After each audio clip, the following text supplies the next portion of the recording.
in the sky, gazing far into the night. I raise my hand to the fire, but it's no use, 'cause you can't stop it from shining through. It's true, baby, let the light shine through. If you believe it's true, baby, won't you let the light shine through for you, for you, for you, for you, for you, for you,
eyes in the sky, gazing far into the night. I raise my hand to the fire, but it's no use, 'cause you can't stop it from shining through.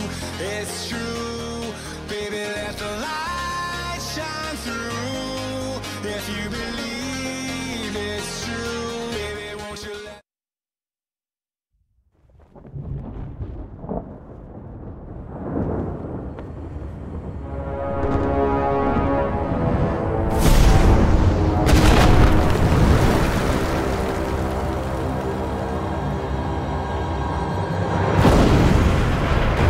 To fight the greatest battle, you need the greatest warriors. But heroes must be forged in ultimate combat, competing for the ultimate prize.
Hello and welcome to the TES Arena Valor League, brought to you by Tesseract Esports and Tencent Games. My name is iRequestADuel, and I'm joined here by the one, the only, the Luxuria.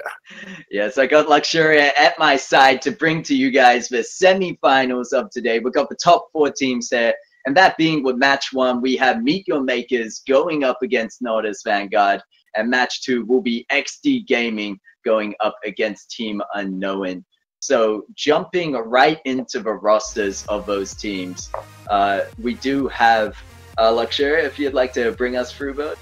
Right, sure. But before we actually go into the roster, I'm sorry I have to cut you off there. Let's just talk quickly about how they got here into the semifinals. So for the first match, or rather for the first team, we have MeetYourMakers. They went up against that are serial killers in the previous week, scoring and winning the match 2-0. And for the side of NatusVanguard, they went up against Deja Vu, pretty much the nemesis, if you like to call it, winning that match 2-0 as well in the previous week. And quickly going through the roster for both of these teams, on the side of MeetYourMakers, we will be seeing the Observer, Shiny, Offlaner, Shika, Mage, Shashwat, Marksman, Jungler, Perfection, and the 2 subs will be Chipmunk and Iron Boss. For the side of NatusVanguard, we have Big Paws, Shashank Jake, Bowls, Clash P, Ash, and for the sub, we have Fuse and AKA. Now, I'm not so sure about the match between MeetYourMakers. I believe maybe it was yourself and Riku casting that one, but for NatusVanguard going up against Deja Vu in the previous week, it was definitely a much more, I think NatusVanguard really showed their dominance there and their macro plays, their understanding of rotation and where to put pressure, and they were one of the cleaner teams that we saw play. Well, definitely cleaner, but then quickly going through MeetYourMakers, they were up against serial killers. So with that in mind, I mean, they did perform well going up against serial killers. I mean, even before the week, the last week, serial killers went up against Potatoes. I think it's Potatoes. Yeah, I kept joking about chips, so it's probably potatoes. And then Serial Killers actually did very, very well. They knew what they wanted to do, but MeetYourMakers just surpassed their ability. As for NatusVanguard, they went up against Deja Vu. And one of their biggest loophole, I'll say, it's that in draft itself, as long as you remove that of Joker from Clash P, the side of MeetYourMakers might stand a good chance. Well, I think that's the thing. Where we saw just so much dominance was definitely when Clash P was allowed to get his hands on that Joker. But just with positioning that they had in most team fights, and no one really was able to get to the backline with the composition they put through. I mean, a lot of the games we saw in the previous week were very much like that quite balanced team comps we saw coming out from them. And I would say NatusVanguard, one of the teams that did that team comp, they executed it to the best, hence why we're seeing them here in the semifinals. But you're completely right about MeetYourMakers. We can't count them out. They've also made it here, and they've shown why they deserve to be here so far. So I think that today, when we're cutting it close to the top 4 teams, it's really going to be that much more possible that we will see a 2-1 rather than a 2-0 to one side. Yep, maybe we'll see a 3 games for the first match itself. But I mean, a lot of matches in the previous week itself, we saw that it just pretty much went down to the draft, right? So if any of the teams actually wins draft or it's in their favor, then they usually would play much better. They have this boost of confidence. So I'm really looking forward as to what draft both of these teams would actually bring up, because it's quite apparent that it plays a big part, more so than how they rotate in game and more so than how they play in game. Yeah, I definitely agree with you there that the draft is quite important, and hence why we saw a lot of priority picks and bans being going through there. And I think that although that is true, there were few matches, just a few, that we saw with the chance of like comeback, or the team comps were very much balanced, and it's hard to say all the way up to mid-game. But talking about drafts, we're going to be stepping right into the first draft of today, and let's see how we go with the first ban coming on through onto Zephys. We saw Zephys played to when he was let through ban, great success, but we are going to see that of Superman being banned out as well, who I believe was pretty much banned almost every game, and if not, surprisingly just not picked up. But there's going to be the Joker pick. Yep, I'm really liking the Joker pick for the side of MeetYourMakers. Only reason is because they deny the Joker with Clash P, and Clash P on other marksmen, I agree that he has the micro plays needed, but the issue is that he's just not as comfortable as, you know, when he is placed on that Joker. But the other 2 picks coming through would be Zenial and Kilgroth. Both of these heroes, very, very strong. Zenial plays in a top lane, can really just travel anywhere once he reaches level 4, has that ultimate available. And Kilgroth is one of those heroes that Riku and I have been talking about a lot. If you allow him early game kills, then he can easily just snowball through the game. Yeah, I'd agree with you there that the Kilgroth pick is really nice, but you look on the side of NatusVanguard, and they picked up a Murad who can do a lot of damage, especially in those enclosed team fight situations in the jungle, if that's where you happen to initiate a fight.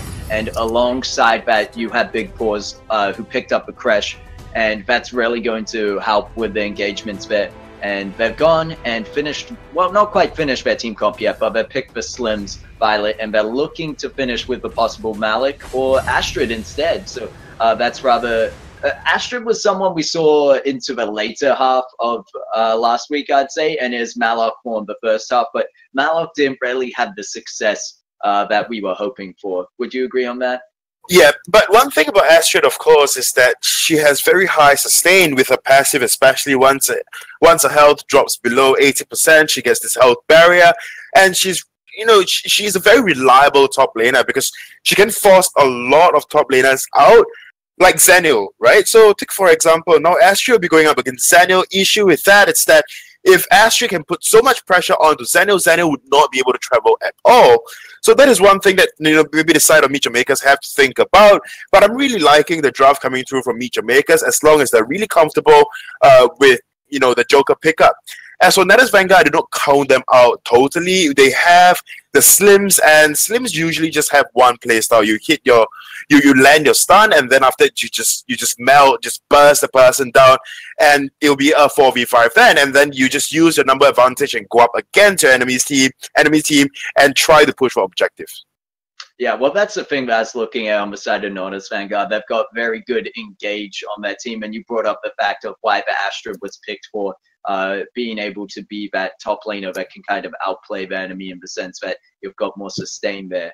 And I think that's kind of a way to go with top laners as far as we've seen a success. They're really good at being able to split push while the team fight is held elsewhere, and as long as your team's tanky enough to do so and isn't getting caught out, obviously, then they can just keep enemy distracted while opening up that opportunity for you. However, you did mention the key factor, at least what you might have seen from MeetYourMakers being the Joker. I'm not quite sure if it's all going to rotate around that. I feel like that pick was definitely a target pick aimed at NatusVanguard's Clash P to get off him. So the question is, how much success can they have with the Joker pickup for themselves? It's still a very good AD carry to have, no doubt, but it will be matched up against that of the Violet and, in a sense, the Slims.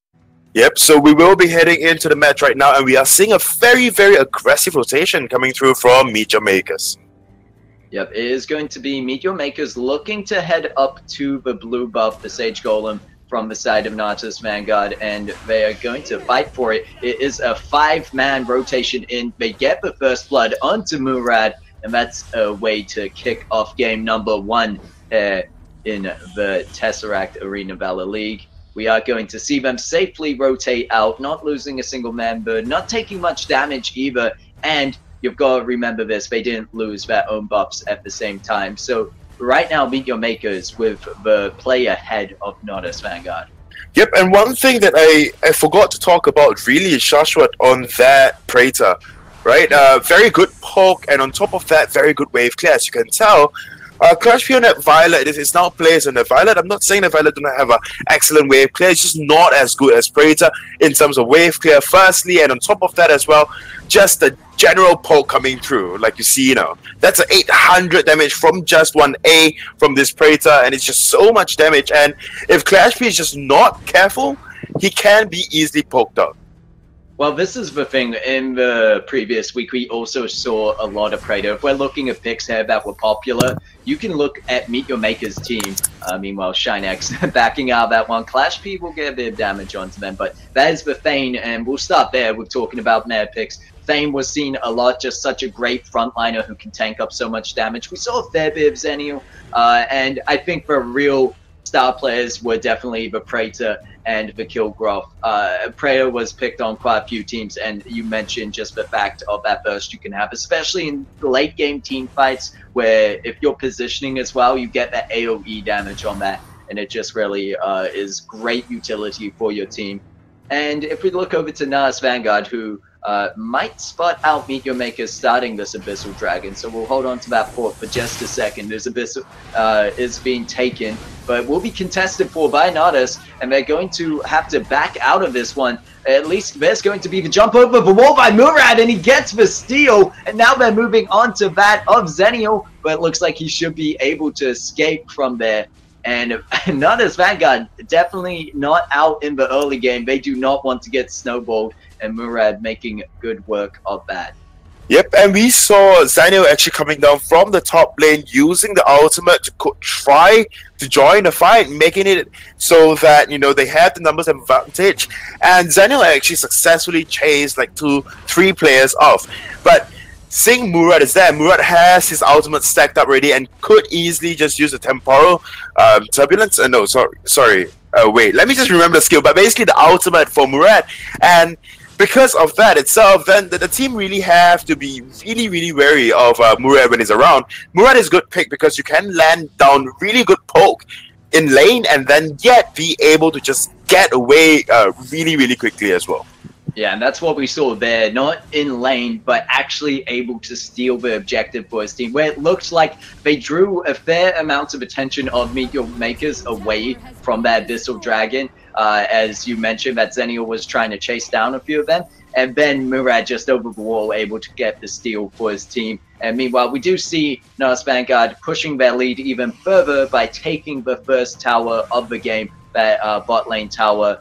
And I think this is something that's going to point on, but Clash P getting jumped on over the wall. Looks like we will have a bit of a fight down in the mid. Murad taking a lot of damage, but dealing out as much as he can. And he will trade out for the Praetor. I think Clash P picked that one up in return. Or it's actually going to go over to the Slim, so they didn't lose out there. But NatusVanguard, that team is built up of heroes we've seen before a fair bit in this tournament, yet we haven't seen this kind of team comp be put together quite just yet.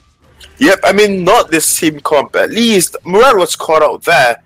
Issue with that, it's that there's one thing that I wanted to talk about before that, but then I'll just quickly, just deal with this first. Murad was caught out there, but his team just responded really quickly. NatusVanguard just went in, pick up a kill, and then, although we see a Thane, on the side of MeetYourMakers, but it wasn't enough at all.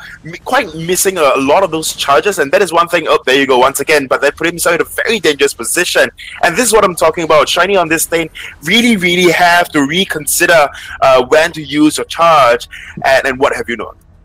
Although you're right about that, he needs to be careful because moving into the late game, it's going to cost him even more.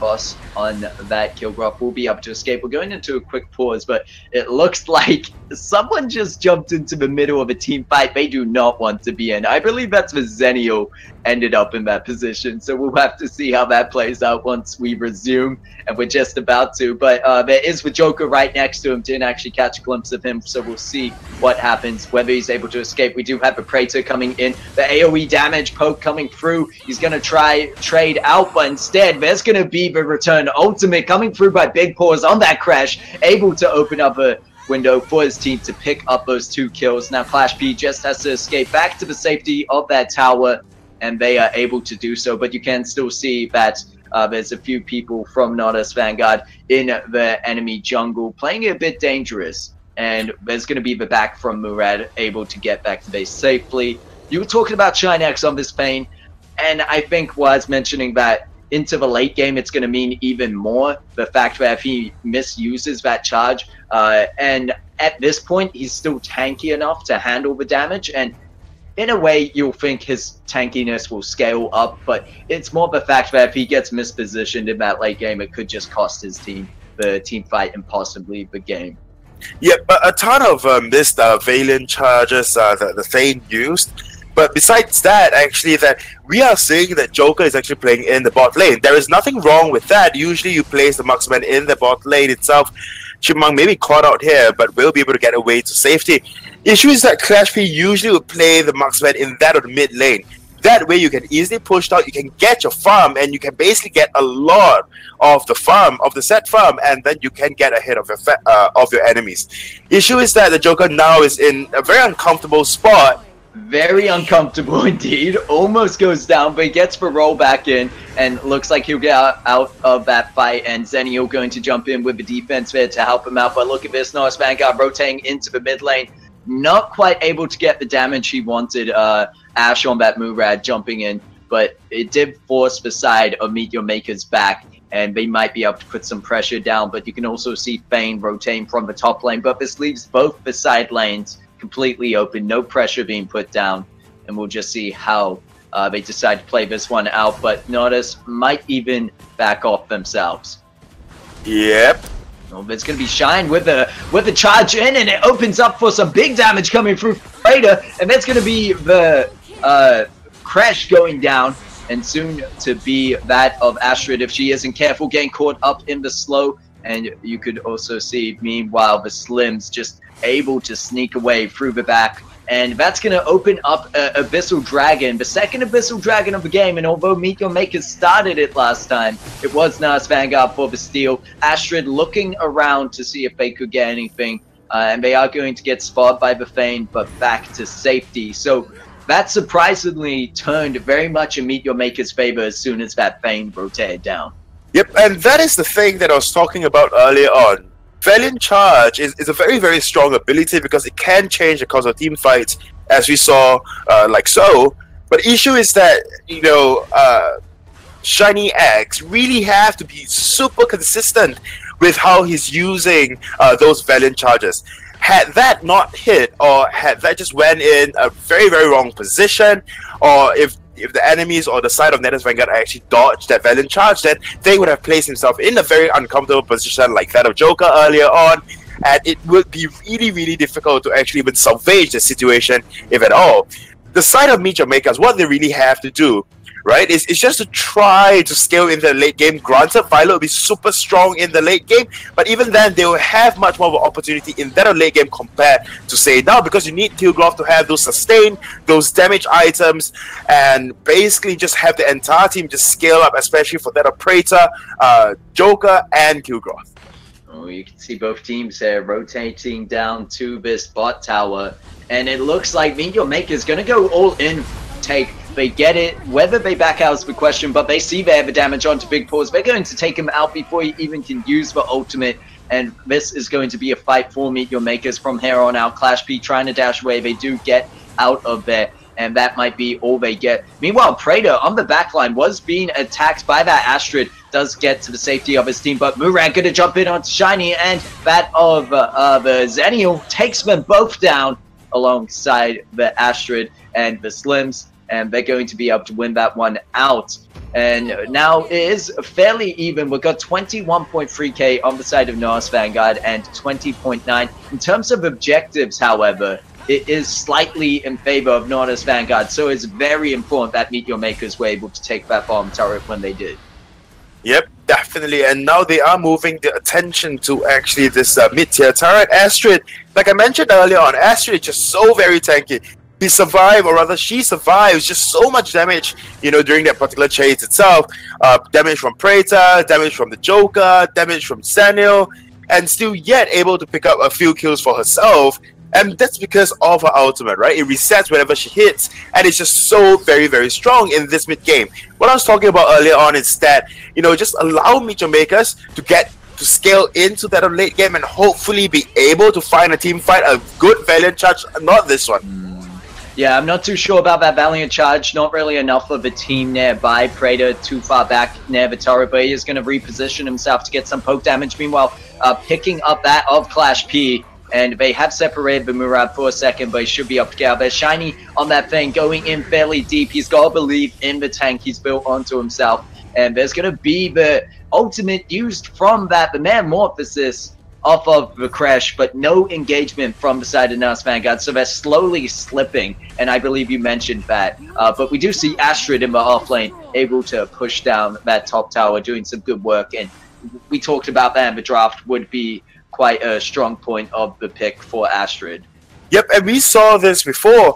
We saw actually a particular team actually just pushing down the lane with Zennial, opening up so much space and so much of the jungle available for his own team, and it was simply because the enemy did not pick up that push. Very similar to what we are seeing here. So Shiny just went in for the push, a very, very sneaky one at that, and yet no one figured out until it's too late. Like, no. Yeah, and in return it will be MeetYourMakers to get a top tower for themselves. And we will see a possible engagement coming through from Natus, but Zennial going to use the ultimate to escape from that fight. However, there's going to be the poke damage coming through by the Praetor onto Clash P. Meanwhile, Joker gets that of the Slims, and they're going all in. MeetYourMakers taking them down one by one. Big Paws, the next target here. And Astrid getting deleted the second they jump in. Big Paws the last one to survive. Murad actually wasn't in that fight for the most part. He backed off early. He could look for the steal here on the Dark Slayer, because a lot of MeetYourMakers are low and clumped together. The question is if he has the damage, if he has the knowledge, and he isn't going to go in soon enough, so they get that one without any contest. So MeetYourMakers turning this game around. What looked like a NatusVanguard game from the start, very much starting to go in favor of MeetYourMakers indeed. Yep, like I said and I mentioned earlier on, all they had to do was just to hold on, wait out, because there is one thing about NatusVanguard is that they might have a very good early game, but the issue with them is that they cannot quite hold out till that of late game. It's either they end the game really, really soon, or they will face consequences or hardships along the way to finishing out the game. So all MeetYourMakers really have to do is just play to their strength, which is the late game. And now this mid-tier turret with a Dark Slayer buff may probably just go down Praetor with that, hey, missing everyone. Meanwhile, Kilgroth, I think, is soloing the Abyssal Dragon, and he's 7-0-2, so in the best shape he can be, highest level on his team. He's just going to go right on into the enemy jungle, and they're going to engage this fight, taking out the Murad, who's caught out on his own. Meanwhile, Clash P on the backline just can't do anything against this enemy team because they cannot get back to the enemy backlines where they need to put the damage down, and Slim's soon to fall under his own turret, but that tower is no longer existent, and they're going to push on through to the high ground tower, and they might just let Shinex take that, tank that one up, but there is going to be the Crash and the Violet trying their best to defend it. It is the last hope for the team for now. Still 10 seconds until Murad is even up, but there comes the minion wave, and they're going to push on through. The best Big Paws and Clash P can do at this point is just stall it out, get back to the base, make sure they don't go down, and reset. The death time is even longer because here comes Murad going in, but it's too late. MeetYourMakers with the damage, especially Kilgroth right up there in the front line, able to take it down with ease. And that is going to be the game number 1, going over to the side of MeetYourMakers. Yep, that game, MeetYourMakers was really, really shaky in the beginning. But like I mentioned, I am boss. You give him, or on the kill guard, give him a couple of kills, give him a little too many kills in that early game. And what happens is that he's just able to tank up, get his items, and with that, just able to just jump in onto Ash here, as we saw, and not afraid whatsoever because of the teamwork it's there, and also because of the amount of sustain that Kilgroth has in that of the late game. And so this is really, you know, the fight that just defined the entirety and why the side of MeetYourMakers won. Yeah, I think it also comes down to the fact that although the side of NatusVanguard, they played a good early game, they didn't really push the lead that they had enough. And one more thing would be that of their team comp. It was a bit of an interesting one. We said we've seen these picks before. A lot of them are in the meta, but we haven't seen them all put together like this. And maybe that's the reason we see a much stronger team comp coming out of that from the side of MeetYourMakers. The Praetor, the Joker on the same team, Zenial for the defense, and Kilgroth, who was the MVP of that match, really had to give it to him for just pulling through, as you said, got a few kills under his belt, and then I would say snowballed from that point pretty much. Yep, pretty much snowball from that point, but that's one thing that NatusVanguard obviously have to can do much better, and that would be crashed, right? A lot of times, you know, when you have a Thane, it's a Valiant charge that matters most. When you're a Crash, what really matters is firstly your health barrier that you get, that you can actually give your allies when you do your jump, your B. If not, then your Metamorphosis. And that will change team fights. Metamorphosis people into, or players into the wall, and what happened that you stun them, and with that, your allies, yourself, get a movement speed, can just jump onto them. And you have Murad as well. You can easily just, you know, go in for those very tight spaces team fight like you were mentioning earlier on. Use your Metamorphosis, get Murad in, clean up, and you are pretty much set for the entirety of the game. But it's just that, you know, MeetYourMakers know their win condition.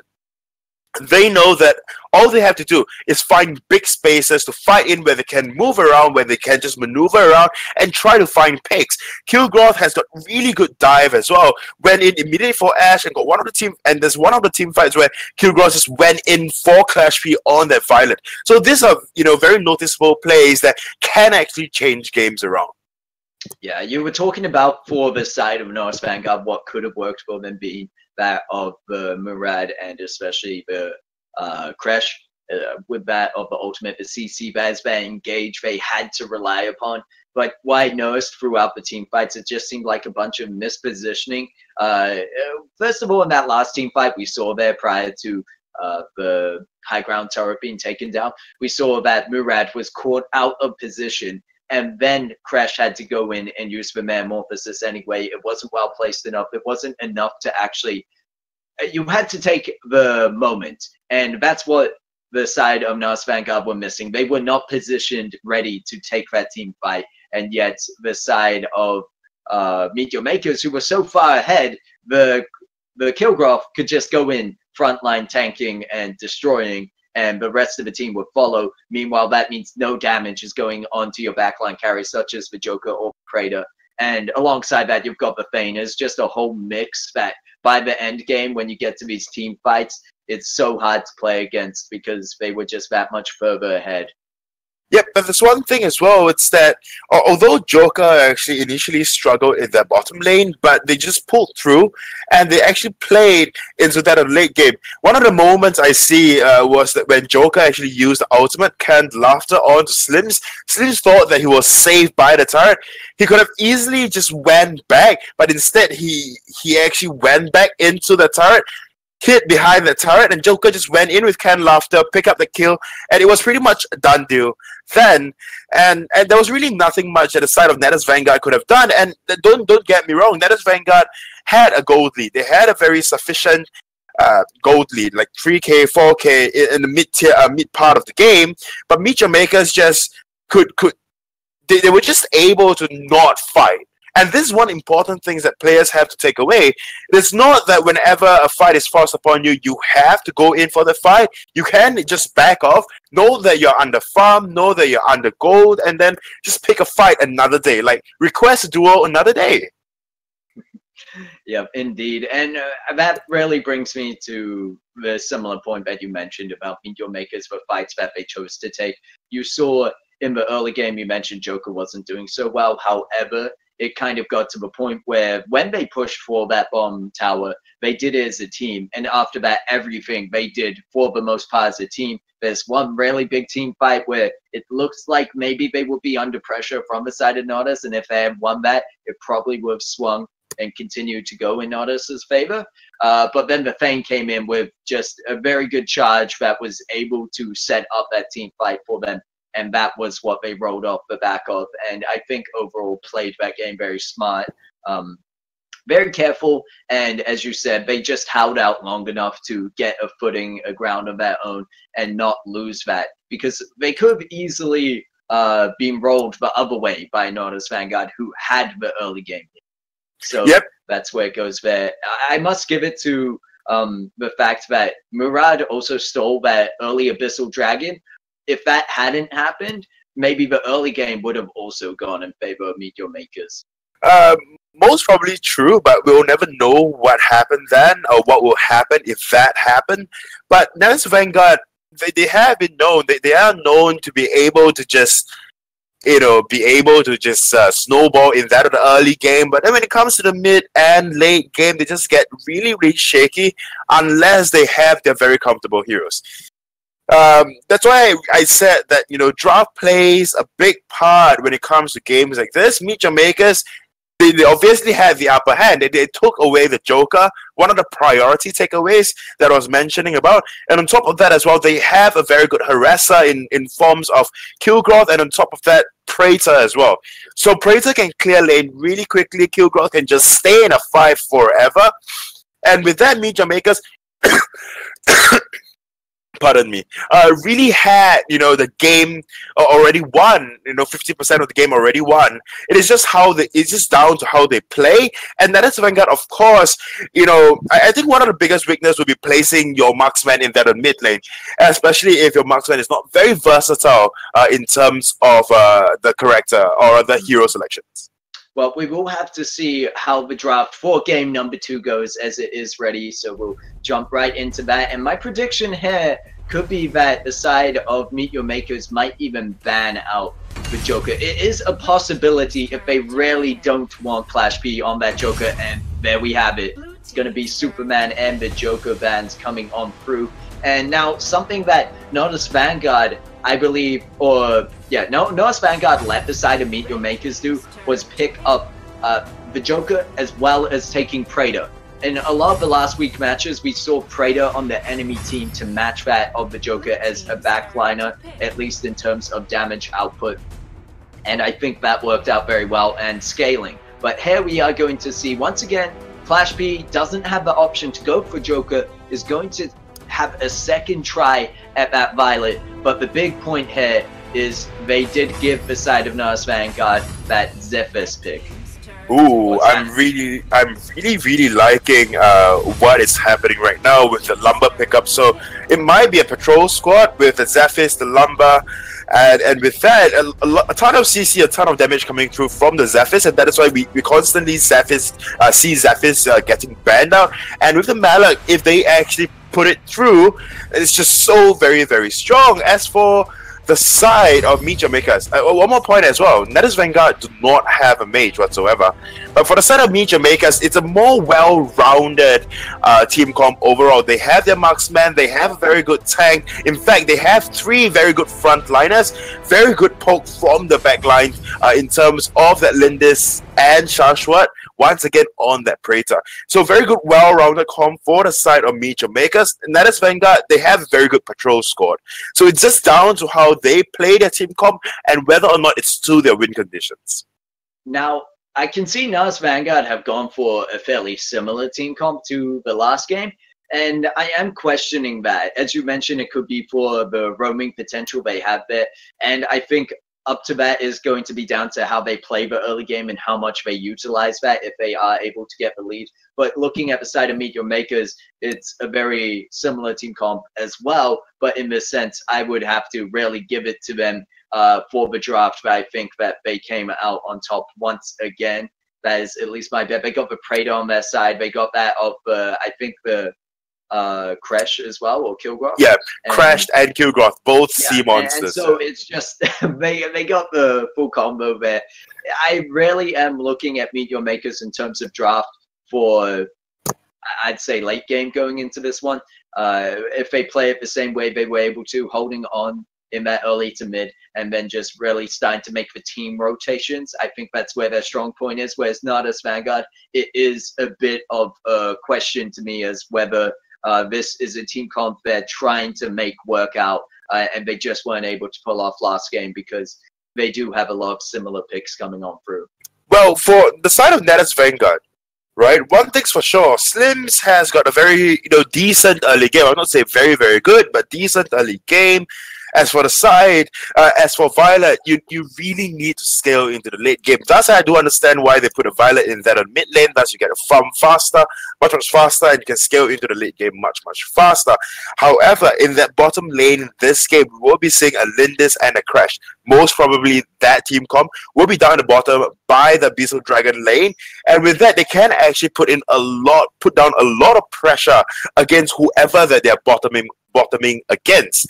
So that is one thing to note. MeetYourMakers, they may not make the same mistakes all over again, but this time NatusVanguard actually goes in for the counter rotation.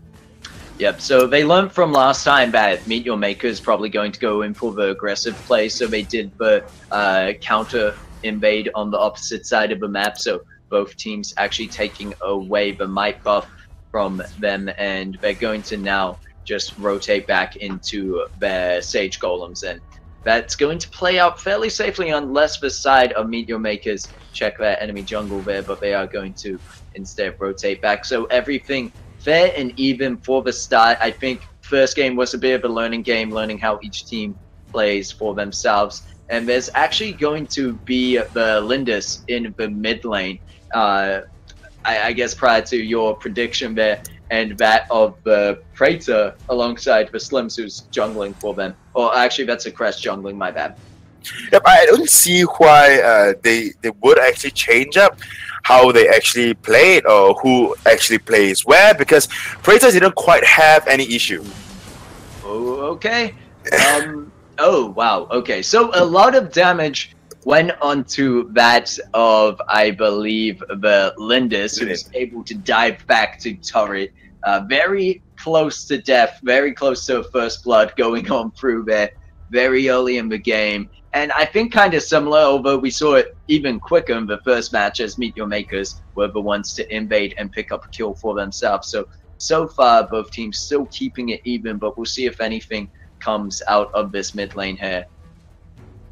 Yeah, I mean, I don't really think there will be anything much be happening. But this is the thing that I'm talking about. We are seeing Lumber and that of Zephyr's just roaming all about from the bottom to the mid after they're done with clearing the jungle. And this is a very, very scary combo because Lumber has a knockout, has a stun, has a chase, a charge as well to be able to just go in, and then you have Zephyr's that can just clear up. And no one really wants to get near Zephyr's anyways because of how much damage he puts out in that of the early game. So NatusVanguard, if they play their team comp right, they have a chance to just snowball really, really hard. Ooh, but the Slim's going to miss the stun, pushing out the kill graph, and that's going to be Clash P picking up the first blood, and they take down that of the Crash as well. 2 kills to 0 for the side of Natus, and they're doing an early rotation down to the Abyssal Dragon that spawns. So you can see the timing there on that engagement to stun and put pressure, make sure that a few of the enemy team are going to rotate back to, or be put back to the base. And it just provides that much of a safer opportunity to take that initial objective. Yep, and back to my point, I don't see... There you go. You see Shashwat's damage onto Clash P.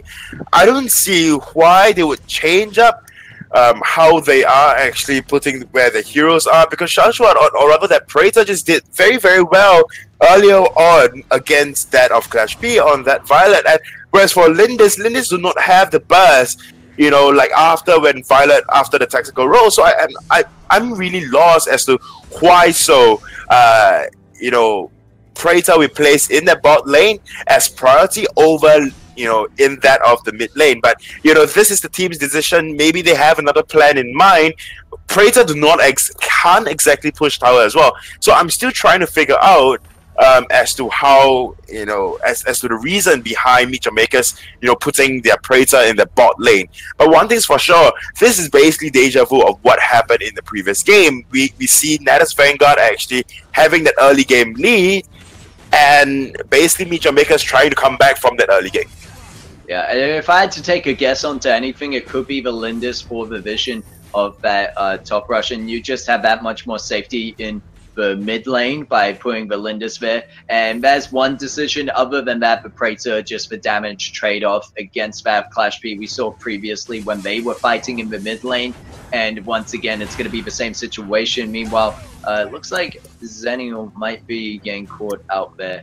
But no, should be able to get back to safety. He actually dived over the wall, I think, to steal or keep his own farm. But now there's going to be the Lindis caught out without vision in that top side. And Zephyr's going to jump in deep for the kill. And they're going to be able to secure that one. And Zenial was not there in time to save them. Not quite, indeed. And meanwhile, in the bot lane, you have 3 members of MeetYourMakers there. Not quite the best timing for them to not be around to help save out that of the Lindis. Perhaps if Crash was up there, could have done something about it. Well, it's still decent time for Shashwat to go back into the mid lane. I mean, 3 kills to 0. There is something wrong that MeetYourMakers is doing, or that not doing. Basically, something that they're not doing that is affecting the match this much. 9.8k to 9.3. It is not quite a big lead just yet. I mean, they still have very decent late game team comp, the side of MeetYourMakers, but they need to start making small correction in this early game leading up into this late game, like they did in the previous match. Yeah, we will have to see that indeed. And I believe that comes down to when they're together as a team. But right now they are not. They are getting caught out, jumped on. There's going to be Crash trying to push the enemy backwards. The last one standing for that mid lane. And he will be able to get back to the health. He's able to tank up enough damage. But they, meanwhile, took out that other Lindis. And I believe the kill graph. And now ShineX back to normal form. Does not have the defense to keep on defending, and the second Abyssal Dragon more than likely going to go over once again to NatusVanguard. And as you said, if MeetYourMakers aren't able to do something about this, is very quickly going to be a NatusVanguard game. And I think this is what we talked about in the first match. They had the potential there, and this is why we see a very similar team comp coming out once again from them. However, this time they have the Malik in the top lane being that split pusher for their team. While keeping a very much, as you mentioned, patrol squad, I believe you said. So these roaming heroes, they're able to move around the map together and set up those kind of ganks. Yep, I mean, just looking at this, like I mentioned earlier, MeetYourMakers really have to start making small corrections at this time, just so they can actually, be able to come back in that mid-late game. Well, they this might be one of those corrections as they do jump down in the bot lane to take out Clash P, but you can see the retaliation here. Lumber and Zephys have rotated down. Slim's not quite able to join up as he is being held off by the Killgraph, but it won't matter. Zephys is enough to take down Valindus with the ultimate, and Lumber, as you mentioned, just able to frontline it all. And Shinex going to get caught out in a bad position, might be forced to actually use the Metamorphosis, and that's going to be whether the side of MeetYourMakers can turn it around is the question. But going in, there's so many low health targets, but no one gets caught out, and NatusVanguard able to escape that one without any losses. Meanwhile, Malik has been going for the top tower. They might trade out for this bottom one though. Big Paw is still there, and Clash B with the rotation should be able to save that.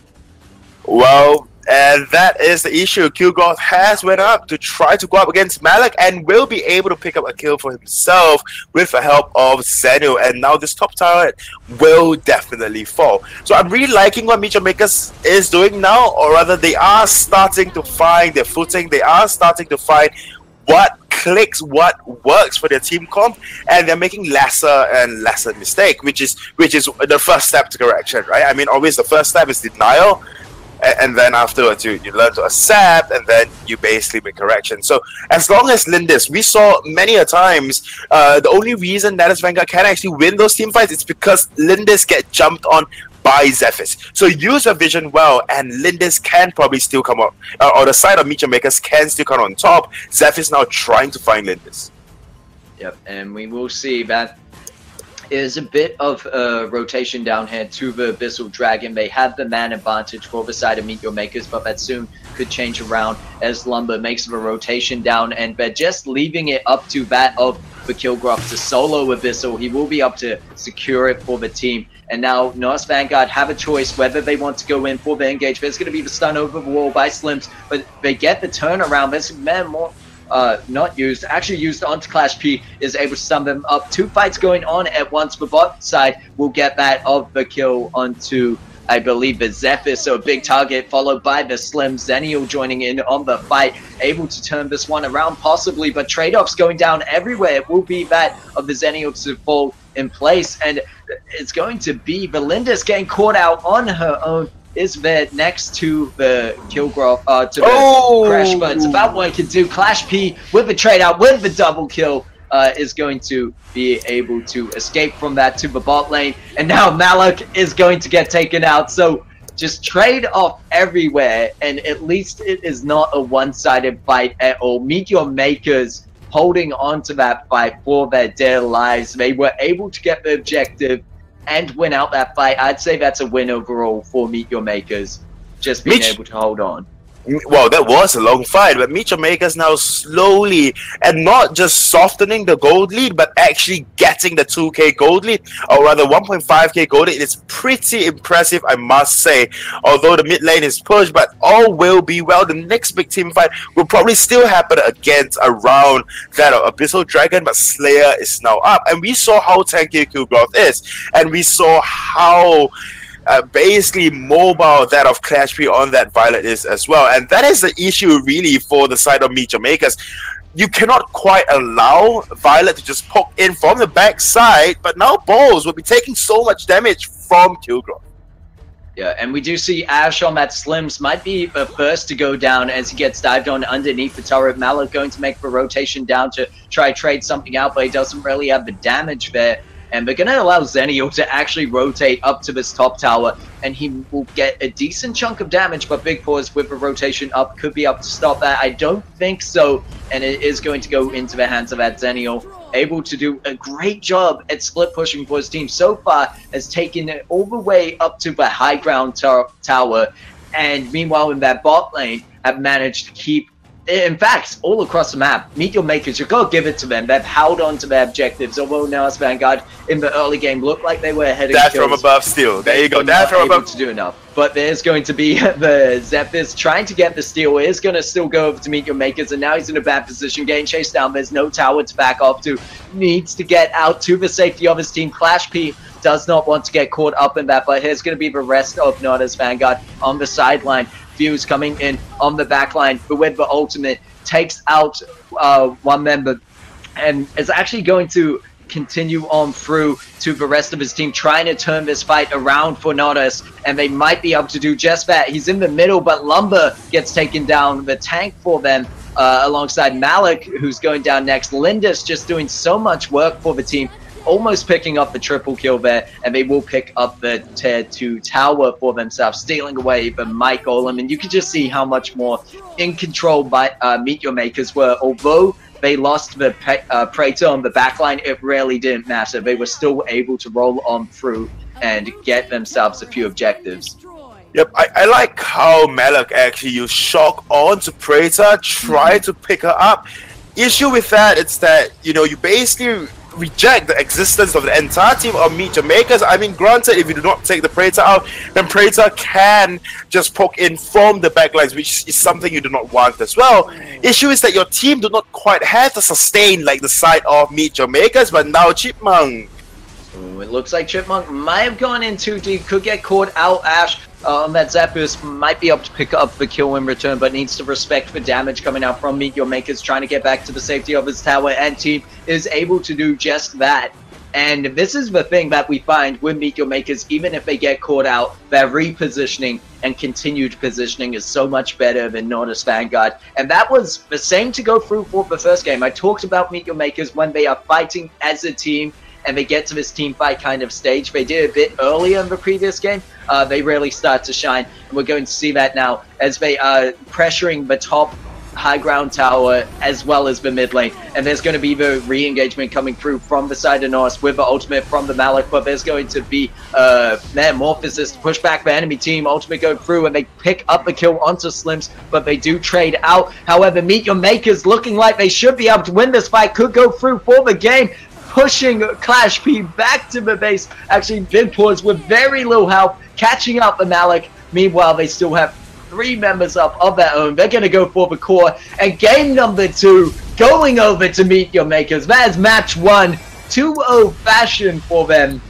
And wow, did they impress. For a team going up against NatusVanguard, who really looked like they had the early game, MeetYourMakers just stayed strong, calm, composed, and they pulled on through with impressive performance here. We do see the replay, but I've spoken enough. I'll hand it off to you, Luxuria. Yep, so we see now a shot comes through, Fuse tries to start the team fight, and now we see Ash goes in really, really deep, able to pick up Forsaken, like that is the key target, but then Forsaken at the same time picking up that of Slims as well, and with that, it is just down to, you just look at this team fight. Fuse just can't get the shot at all, allowed shot to just back off, baited the Fuse into the entirety of MeetYourMakers, and that was pretty much GG. Like I mentioned, and you mentioned earlier on as well, Malik hasn't seen quite a lot of success. It is just down because to the use of shock, right? You use it wrongly, you place yourself in a very unfavorable position, and then you just get blown up, like what you saw just now. And that's a very good Metamorphosis coming through as well. But Forsaken, however, in that early game, really gave Zephyrs too many items. I mean, let's just look at it.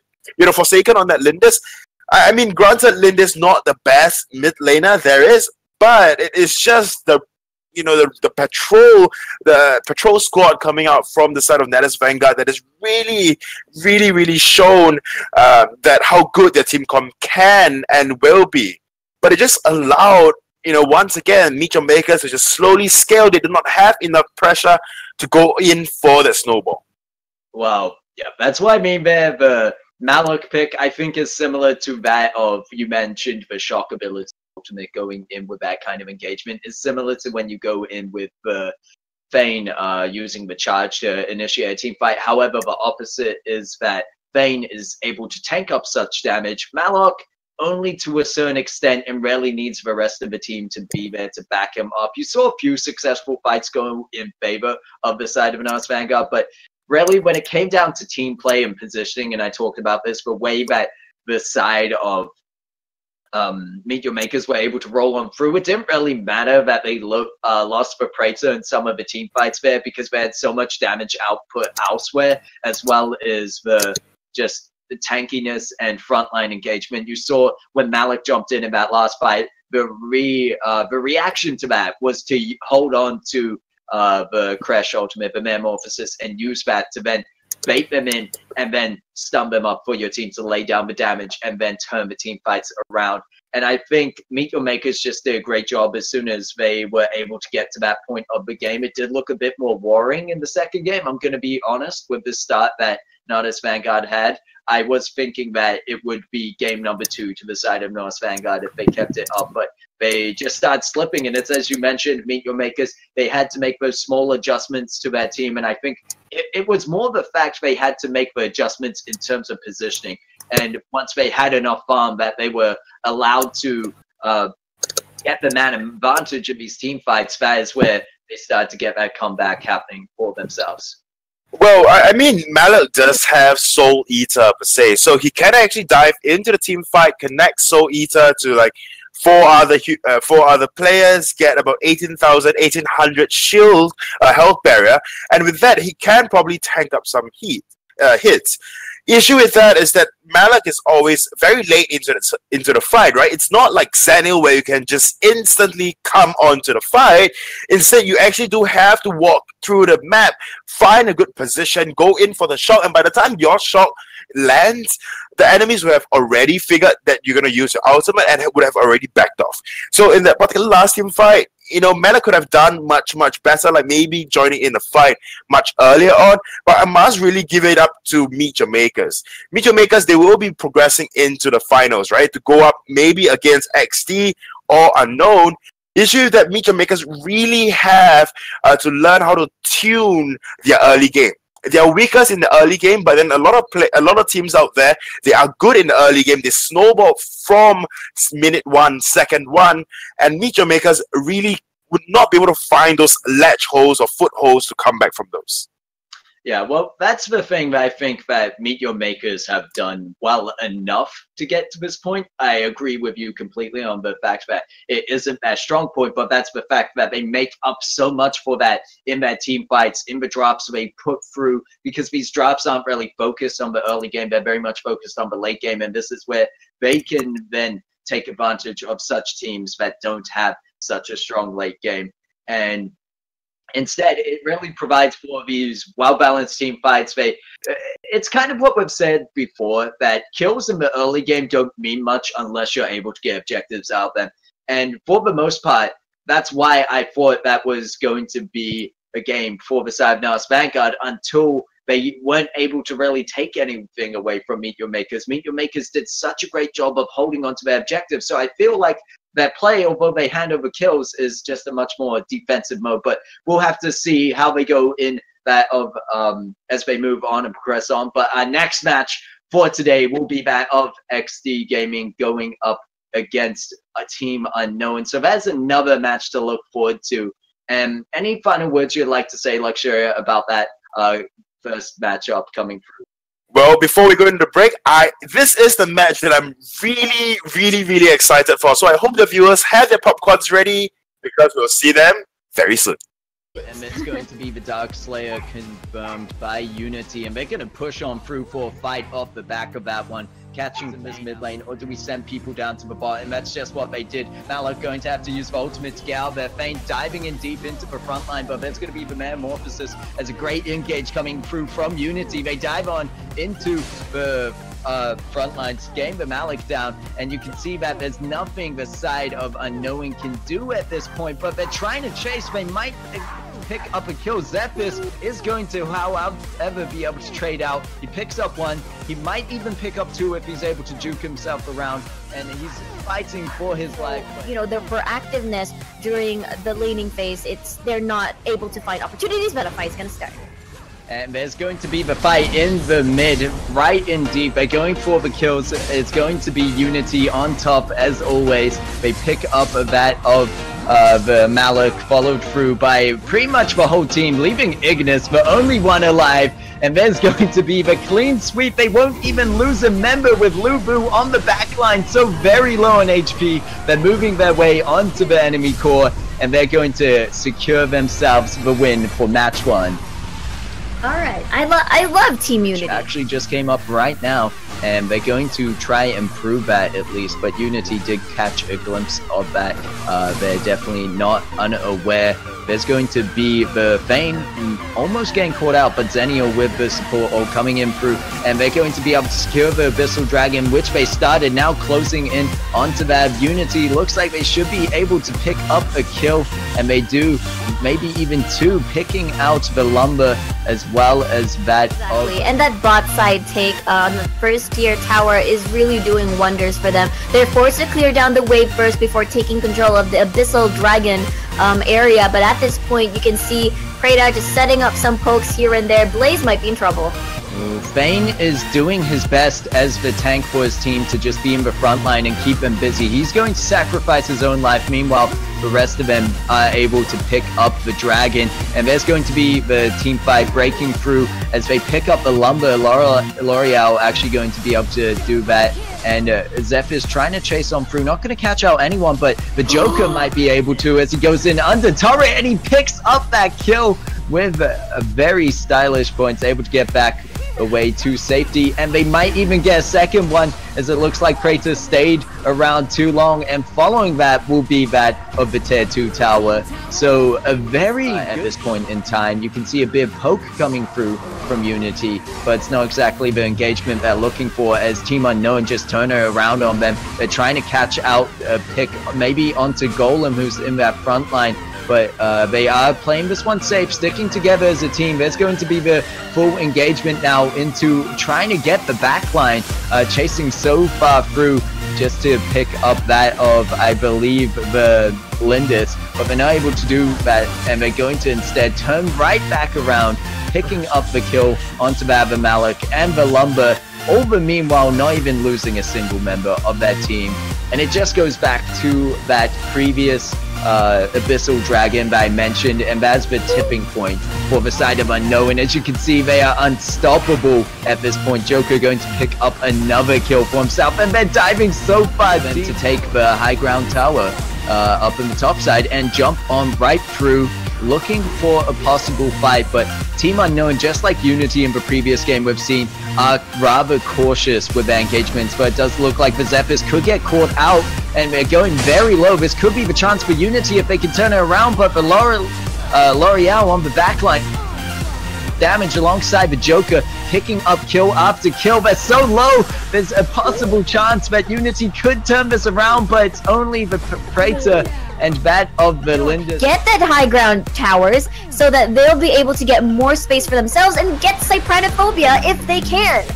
Well, this could be dangerous as Tara ends up in the backline of the enemy. Could be where they want to be as well, with the knockups coming through. Praetor well positioned in this team fight, but can they find the damage they need? And it is a 5v3 at this moment, or 5v4, quite hard to tell. There's going to be Tara taking out the L'Oreal, but meanwhile they do trade out 2 kills instead, and they have lost Praetor. Positioning not in such a great spot, will get caught out by the Thane into the wall. Easy pickup for the rest of the team, surely, and that leaves Tara. They put the Joker as their split pusher instead of, you know, whoever is usually found in the top lane, but then again, Abyssal Dragon has already spawned. Yeah, you can see it going down to half health, but is going to return to the pit as Unity start to put on some pressure of their own, but they need to be careful with the positioning of that Praetor. They need to dive onto him into the backline, but it's so difficult with the way that Team Unknown have set themselves up, and they should be able to sweep on through. A double kill for the Lindis on the side, a triple kill. Farming like crazy, roaming around the jungle, and the Sentinel actually, I'm not quite sure if it was stolen. I feel like it was not, but they're starting a fight over here at the riverside. I'm not sure if that's the best idea, especially after what happened last time. No one's actually taking care of Lindis. There's going to be the stun onto them, however, but no follow-through damage, and they're just kying around the sidelines. But this time, Praetor, the one to find damage for the side of Unity, but they will be turned around within a second, forced running with their tails between their legs. Back to the base. The Joker, I think, sniped that kill onto that. And no one was able to punish that sort of positioning, and the Lumber did a good job, and now they have Darkslayer. Ooh, and there's going to be the engage onto the top high tower and high ground tower base, and they will be able to pick up a kill for themselves. And soon following 2 kills actually as they take down the Malik as well. And as you mentioned, the team comp of Team Unknown, they just have so much damage coming through, and it suits so well with their playstyle. Just such an aggressive team, and I wouldn't even call it reckless in this sense. This is more that comfort zone and that element as they push through for the win. Before I can even finish that, it's GG to Team Unknown. Heroes right now. Talking about that as well, they are all 4 members going to be placed around this Abyssal Dragon. It might just be contested. Joker, Thane, everyone basically is that. Murad goes in and will be getting out. Peanut goes very low, and Joker manages to steal, but now Peanut gets in the thick of fights. Momo-kun comes through with the ultimate. Will he be able to save anyone? And that is not the case. Shashwat with a first kill, and now they are diving into turret. I know you're Crash, I know you're tanky, but it's not enough whatsoever in this early part of the game. And Shaikan is going in with those punches and uppercut. May not pick up another kill. You do have the Praetor at the bot side on the map, just trying to shove down the wave so that no dive could happen. And then this side, Metamorphosis doesn't hit anyone. Yep, it doesn't hit anybody, but I don't think that would be the point, because they really just want to dive in for the backline for Joker, but Joker just able to get away. Shiny picking up 1 kill, and now then she bugs off afterwards. Whereas if you're actually rotating into the mid lane, you actually risk getting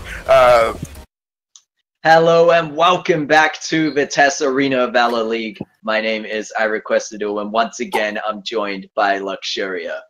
Yep. Oh, so you are not gonna allow me to introduce myself now. So yes, I'm just Luxuria. So yes, I'm joined with iRequestedO.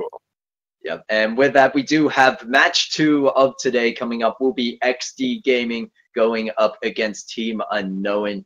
Previously, we did just witness that of NatusVanguard play against, I believe it was MeetYourMakers, who took it in fantastic fashion, 2-0, and just great team play from them. And the team to look for in this next match coming up, at least in my opinion, will be that of ExDee Gaming. But with that, do you have anything to say about these teams, how they performed in the previous weeks as we look at the rosters? Well, as we're going through the roster, I'll quickly go through who they were up against last week. So for the side of ExDee Gaming, I think they are very, very well known, made out of the very few players from very good guilds and teams. So they were up against a few good men. They won that game clean, respectively, 2-0. And for the side of Team Unknown, they were up against that of Unity, and they won the game 2-1. Obviously, they have that advantage. And now, quickly running through a roster for the side of ExDee Gaming, as we all know, the observer role would be Blastoise, followed by the offlaner Cerberus, Mage, Dexter, Marksman, Cars, and Jungler Pain. For the side of Unknown, we have Eulos as observer, Blaze, offlaner, Arpan, Mage, SK, Marksman, Cuz, Jungler, and Antidote for the sub. So ExDee Gaming is definitely the team to watch out for, simply because of how they play. It's just so very clean, firstly, and secondly, whenever the casters say they can't do something, they prove us wrong. I believe that might be on your behalf, Luxuria, being a bit dismissive of the side of ExDee, and they do like to prove you wrong indeed. However, ExDee, we mentioned this before, a team of great individuals, and put together they just perform even better, and it's what has allowed them to be one of the teams that we're really looking forward to here. And there's going to be a lot of pressure on the side of Team Unknown, I'd say, to step up to that coming into this match. But based on last week, what do you think might happen here? Well, before we actually go into last week, but I really want to throw out a very unpopular opinion now and hope that Team Unknown take at least one game from ExDee. And just one game. They don't have to win it, but then at least take one game to show that, you know, the underdogs can do it as well. Most probably not. But then based on last week's experience with ExDee Gaming and Team Unknown, I'll say Team Unknown is not prepared whatsoever to go up against ExDee Gaming because of how clean they play. They know what they want, and that is the most important thing. Well, we will have to see what they want in terms of draft as we jump into the first draft for this match. And there's already going to be the Zephyr spam, followed by the Lindus, meaning Superman is available on the table. Could be picked up by the side of Team Unknown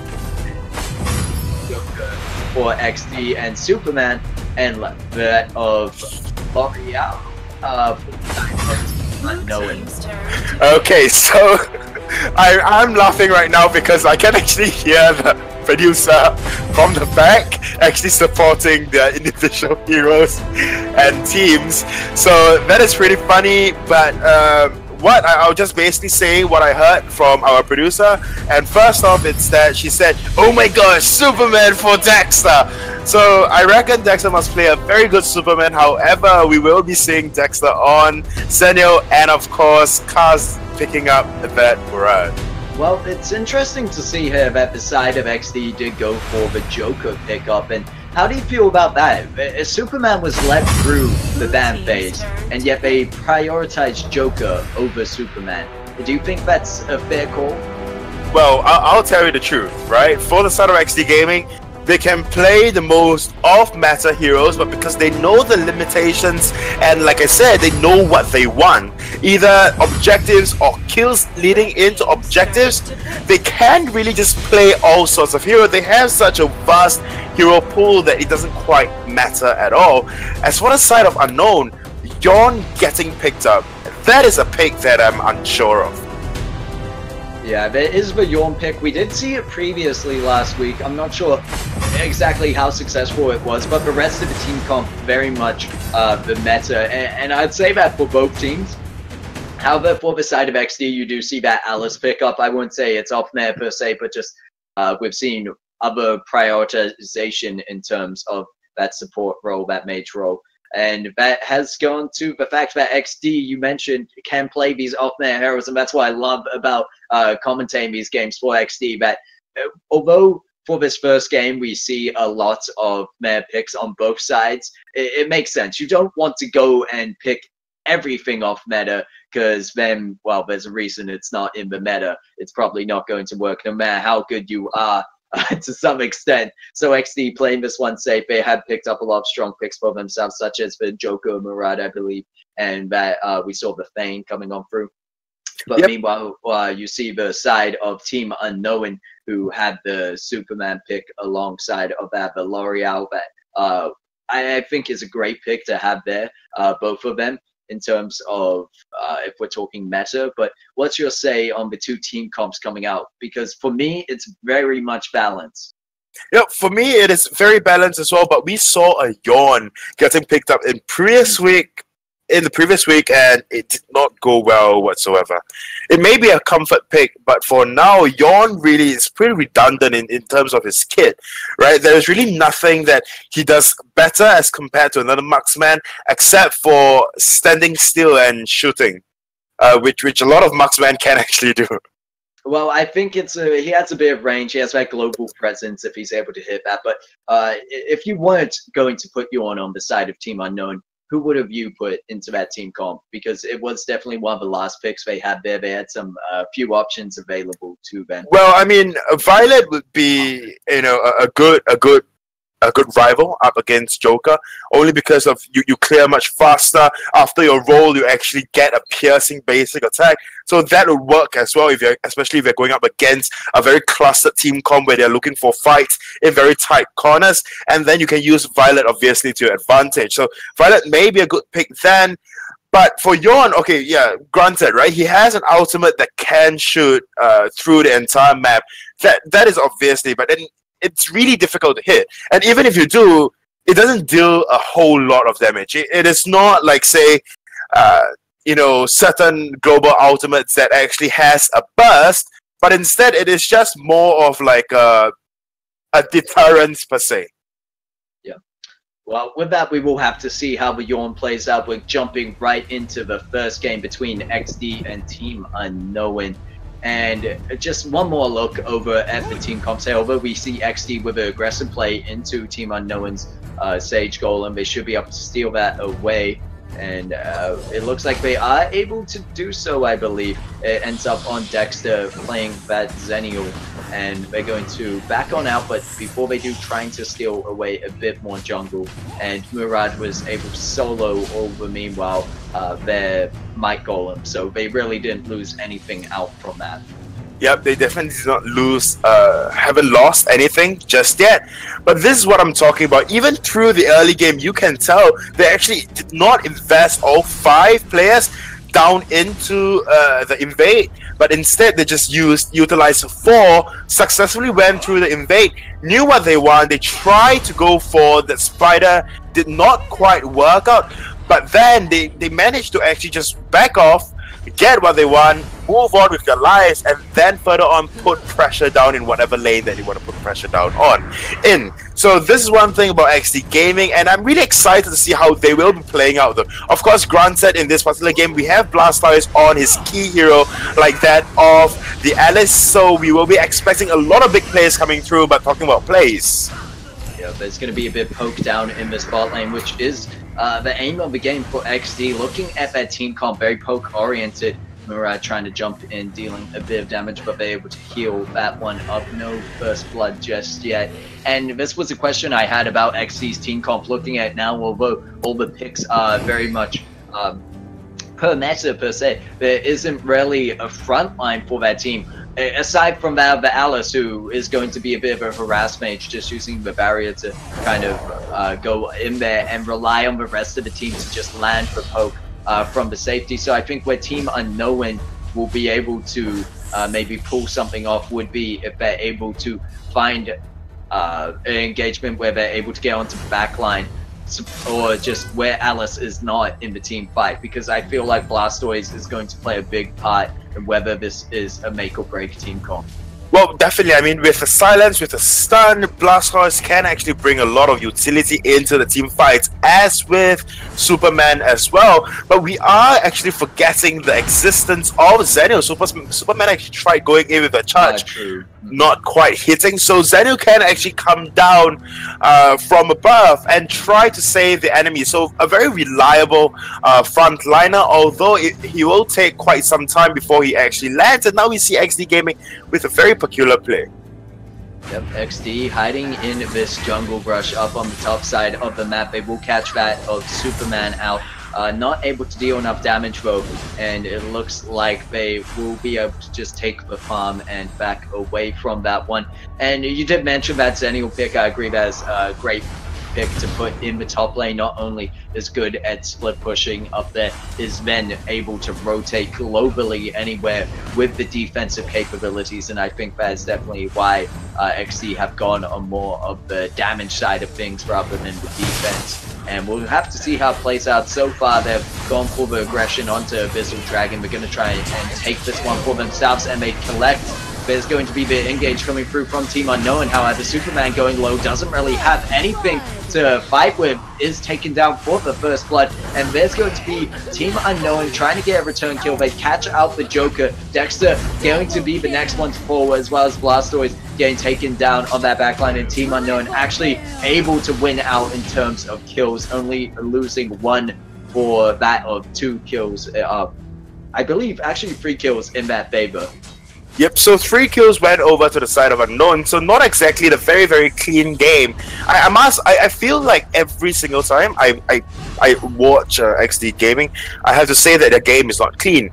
Then they'll prove me otherwise, right? So they'll pick up comms, then they'll make the team, their game is clean. But on top of that, now we do see that Team Unknown actually has the goal advantage. I'll bet it's not, you know, a whole ton. It's not like 1,000 or 2, but it is an advantage nonetheless. But we are seeing so much pressure being placed in this mid lane as well. So ExDee Gaming, no doubt, the previous team fight didn't come out as clean as they expected to, and mainly really is because Zenio just didn't quite make it in time anyways.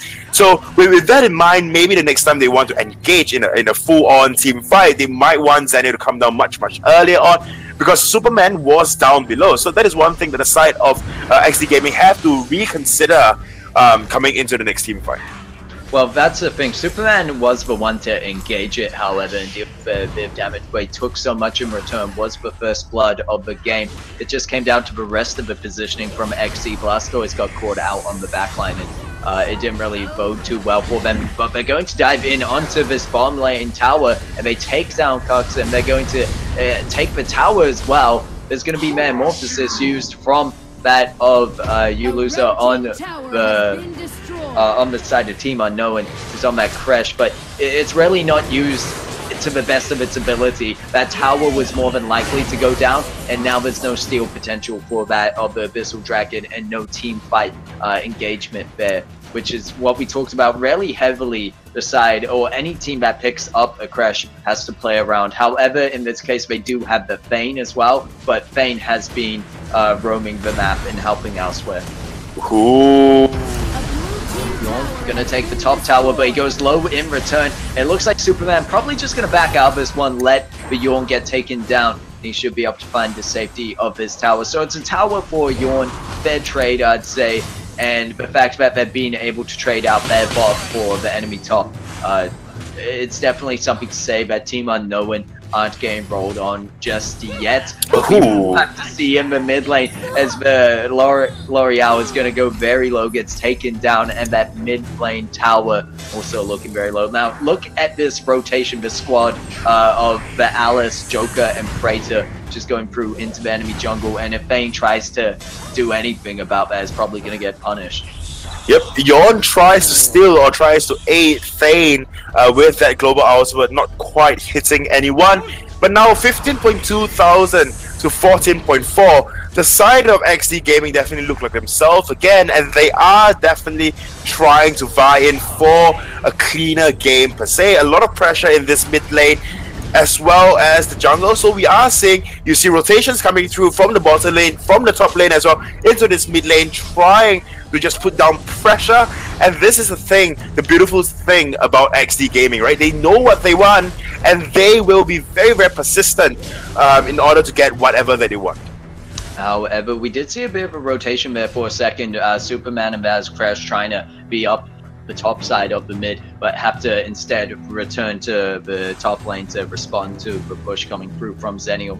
Yorn, meanwhile, was looking for something, but has just gone to sitting around, keeping an eye on this Abyssal Dragon, and they will catch that out. The question is if they can steal. There's going to be a jump over the wall. Abyssal still low. There's going to be the Metamorphosis, the team going to come on through, but it still goes over to the side of ExDee Gaming, and there's going to be Kaz picking up a kill on the Thane. You can just see him over that wall with great positioning, not really being targeted himself over meanwhile, and instead there's going to be the Yorn going down. Kaz, about this positioning though, not too sure. He is going to get punished for it. L'Oreal still up, and this could be the turnaround coming through as Superman jumping onto the backline there, but there's going to be the shield coming through Alice and Clutch, and should be able to save them. No more losses going over, and that's the third Abyssal Dragon of the game going over to ExDee. So although we looked at gold per se, there's another factor of this is to look at the levels.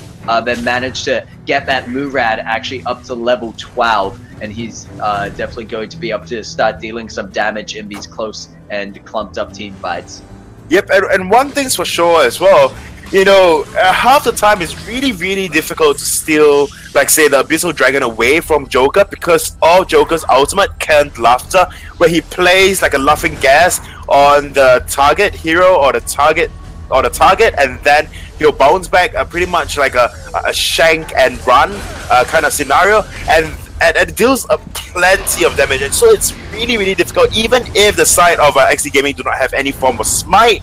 It will be really difficult for Unknown to steal anything away, and now the mid lane going down really quick. Yeah, we will see that the pressure being put on by the side of ExDee Gaming, but once again, rotation from Team Unknown coming from the top side of that mid lane. Question is if they're going to do anything about Praetor, able to continuously poke down this L'Oreal, and she might be forced back because of it, which is eventually going to allow them to collect that mid tower for themselves. But the question is if they're putting their resources in the right place, and I think so. By positioning themselves in this mid lane, they're very close to the Abyssal Dragon as it respawns and could just go for it once again. But you can see that Team Unknown have probably caught wind of that, and they know they cannot let another one to the hands of XD. But they've got two very priority objectives to worry about here. They've got the mid lane, they've got that top being pressured constantly by Zenio, who has a much easier job of joining up with his team with that ultimate, and there's going to be XD starting on the Abyssal Dragon being that third objective that we actually first talked about, and they are more than likely going to get Murad going in once again with the ultimate. Easy clean up there for the objective, but it means he's not using it for damage in team fights, and we'll have to see how this plays out. Alice with the shield for her team. They should be able to back safely to the tower, but the tower no longer existing could be opportunity for Team Unknown. But you can see Zenio with a rotation down, very easily able to turn this team fight around. That's going to be the double kill for Kaz, possibly the triple, and they are going to go on through. And he's trying to chase down that of the Crash, but he's going to get back to safety. And meanwhile, this is what I talked about prior to that team fight. Superman rotated up to respond to the pressure from the Zenio, but Zenio just ulted down to the bot lane and where the team fight was. Meanwhile, Superman on his own, and look what it's resulted in. Yep, I mean, Superman managed to actually pick up 2 towers for himself, and that is something very good for the side of Unknown. Superman catching wind of the Dark Slayer take, and now in a very dangerous position. Something good, but I don't think it's enough, because now Cerberus just diving in under the tower, cleans up the Superman, and the mid lane is already gone in response, so it was a trade for that. And you look at the gold lead that XD has gained, as well as the level advantage. It's just gone so much in XD's favor that they had to win that team fight. It was so important that if this is the turning point, I believe it will be at that when the Abyssal Dragon was taken for the side, the 4th Abyssal Dragon for XD. Meanwhile, Team Unknown with none, that just got turrets to their towers to their name, and not really many kills as they getting pressured down by the side of XD in this mid lane. Praetor great positioning there with the poke. He's able to land some decent damage, and it allowed for Zenio once again to be that split pusher as he takes down bomb tower, top tower also going down. And slowly but surely, XD have gained so much control over this game. Tower by tower, Team Unknown trying to rotate and respond to these, to the aggression, the pressure, but there's nothing they can really do. They're always a step behind. Yep, they are always a step behind, and the only towers left standing really is the high ground tower. And Murad actually goes and picks up Arpan. Yep, in a 1v3 situation, not even because he's able to use ultimate, be untargetable while going in. Meanwhile, Zenio were able to take down the Thane, who just isn't able to tank up in the front line anymore if all the damage is being focused on him. That's going to be the engage from Zenio, trying to catch him out, but the counter engage with the Metamorphosis, trying to hold on to this middle high ground tower, and they're trying just that. And you can see the Crash in the front line. Superman tries to dive in, but as soon as he does, he gets cut down by the Murad. That's going to be the high ground tower. Surely the game core to follow. XD looking for a possible push, waiting on the next minion wave, but for now, we'll back out, take objectives elsewhere, and you can see a few respawns coming up. There's only the Superman left down. Team Unknown have one chance at this to bring it back, but we'll have to see. There's so much damage going through onto the L'Oreal, pushing her back to the base, and there's going to be, once again, Thane in the front line, tanking all that damage up, but does not have the backup from his team. You can see so many low health targets on the side of XD, but they heal right back up to safety, and are going to take that second high ground tower, and they might even just, for the safety net, go for the top high ground tower. why not? But they instead decide to focus on this core. There's going to be the defense coming through from Team Unknown. Can they do something about it? Kaz is going to take down Valorial. There's Alice going super low. The defense from the side of ExDee Gaming is gone, and this could be Team Unknown with the pushback. But over meanwhile, Murad took down that top tower solo, and it's going to find himself in a 1v1 with the Crash. Whether he can win it out, gets caught out in the Metamorphosis, but the rest of ExDee have moved on to the core. It's only Superman and the Crash up, but Yawn just coming back out of base. Pain on the core doesn't have the damage to do it, and Team Unknown are hanging on by a thread, but they are all down to nothing. But only thing standing for them is that core. Well, living to see another day, I see, for the side of Team Unknown, and really clutch plays coming through, and just so much sustain coming out from the side of ExDee Gaming, especially with the ultimate of Zenu, right? Zenu jumps in, heals everyone back up. On top of that, you have the silence, you have friendship from Alice that gives people, or gives her teammate a really small health barrier, but at least a health barrier nonetheless. And this time, it is really difficult to defend against this push coming through from the side of ExDee Gaming. Only reason because they are now all at full health, they are all at fight-ready potential, and they can really just delete anyone if they choose to. I mean, you saw Cerberus just keep going in for those temporal turbulence, picks one up, back off, comes in for another, go off, and come back in again. So for this time, really, the side of Team Unknown really have to find a very good team fight, or very good Metamorphosis, and then from then on try to, just deter the side of ExDee Gaming from advancing forward. Yeah, the thing is, they have to find a team fight outside their base. Waves are being pushed in, bottom and top, and it looks like the game is closing in to an end. ExDee just have to go for the core if they want the win. It's as easy as that, as simple as that, but they may as well go for the fight if they're confident in it, and they're just playing around in the enemy frontline high ground. Where it used to be, Dexter gonna be the one to dive on in, trying to finish off the Crystal, and they just need to do their best to push him back with the Metamorphosis, but it's one hit off the core, is one hit, and they're going for the fight. There's going to be the Praetor diving past the backline, gets the hit to finish the game, and it's just ExDee being OP as usual. You can see that team comp, they went for such a damage heavy comp, yet not much defense, and there was one fight where that almost fell through towards the end, where the Alice did get taken down and they had to back off from that. But oh my, it is just, as always, a pleasure casting an ExDee match, and you can see why.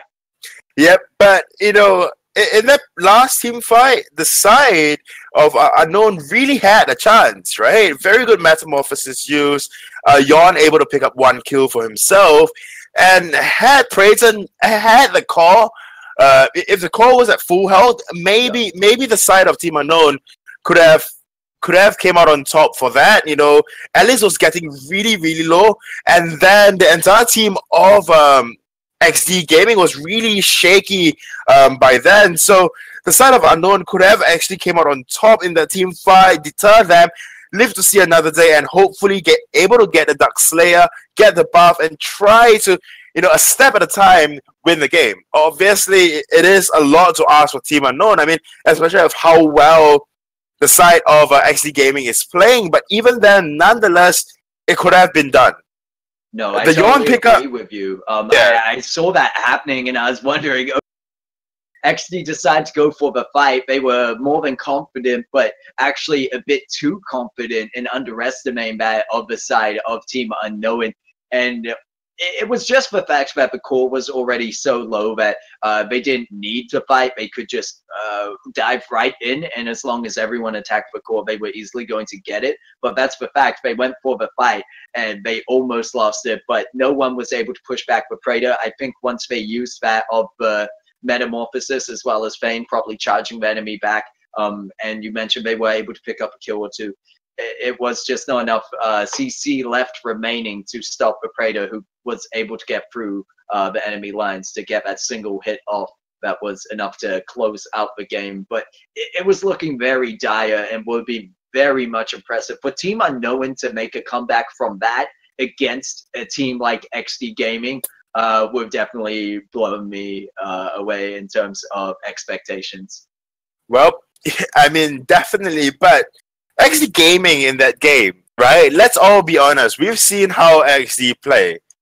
And in that game, there were multiple conflicts throughout, right? It is basically the hesitation to go in and whether or not to go in for the fight. Yeah, well, we'll have to see. In terms of draft, it was fairly even, and I liked the draft coming out from ExDee. So with that, we'll see in draft number 2, which we're heading right into now, what they decide to do for themselves if they go for that similar, really high burst, high damage comp and low defense per se, in a sense. I mean, they had the Alice, they had the Zennial, and we'll see what they pick up here. But with that, I'd agree with the fact that it's just they were a bit shaky. It wasn't the ExDee we saw, but I believe that's because of the team comp they had. Yep, definitely. But I hear that draft is ready, so let's just hop straight into draft and see what ExDee and Unknown has brought for us. Yep. Well, while we wait, okay, draft, so maybe not. I believe that that's what we were expecting. But while we are expecting that, we may as well talk about it, because the draft, okay, as we transition through the bans, I don't see the side of Team Unknown could let Superman through again. I mean, Superman ended up on their side, and they didn't get that much work out of it. And you can see ExDee's prioritization. They prioritize the Joker that much higher than Superman, where we've always been seeing these bans come through, where Superman has been banned. And it's either been Superman, Joker, Zephyrus, and sometimes Belinda's pick, which you can see Team Unknown deciding to ban out for themselves. But this time, Joker isn't going to get through for the first time today. And because of that, or actually I believe we might have seen him banned out earlier. But because of that, they're still going to go for the L'Oreal pick. And there's going to be Zephyrus coming on board alongside Zennial. And in response to this, it looks like we're going to see the Superman, and that's of the... Is it Zil? Yeah. I actually have not casted a game with Zil yet, so this is going to be an interesting one for me. The way I actually remember Zil, the name, the hero, is really just Deal when bad. You know, when Deal goes bad, it becomes black. So, like, Zil is purple. Okay, but anyways, ignore me. Team comms coming through from the side of Unknown. Really, really tanky. Have got very good frontliners as well as damage. So they are really relying on the burst capacity of Zil and the DPS for Arbon on that L'Oreal. As for the side of ExDee Gaming, as you can tell, what they really want to get at is to try to have cluster team fights, and the only reason is because you have that of Natalia. Natalia just works so very well in small spaces, team fights in small spaces, as with Alice as well. But one thing's for sure, with the Zephyrus on the side of ExDee Gaming, it will be, I hope at least, a much cleaner game and much better thought out game as compared to the last.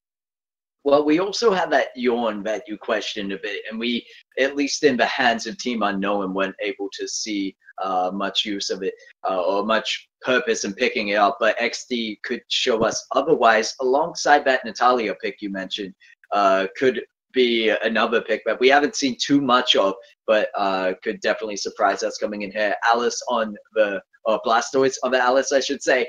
We do have once again for the defense, I believe they got Zennial as well as one of their first picks.